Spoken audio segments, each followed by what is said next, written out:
The wicked are slain. The wicked are slain in the mad strife of their own fierce passions, and by the awful outpouring of God's unmingled wrath fall the wicked inhabitants of the earth, priests, rulers, and people, rich and poor, high and low.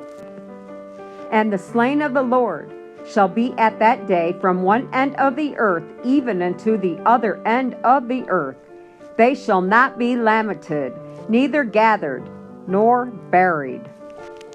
At the coming of Christ, the wicked are blotted from the face of the whole earth, consumed with the spirit of his mouth and destroyed by the brightness of his glory. Christ takes his people to the city of God, and the earth is emptied of its inhabitants.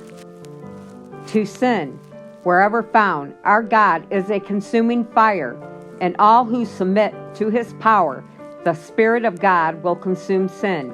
But if men cling to sin, they become identified with it. Then the glory of God, which destroys sin, must destroy them. The glory of his countenance, which to the righteous is life, will be to the wicked a consuming fire. Destruction of the wicked an act of mercy. Could those whose heart are filled with hatred of God, of truth and holiness, mingled with the heavenly throng and join their song of praise, could they endure the glory of God and the Lamb?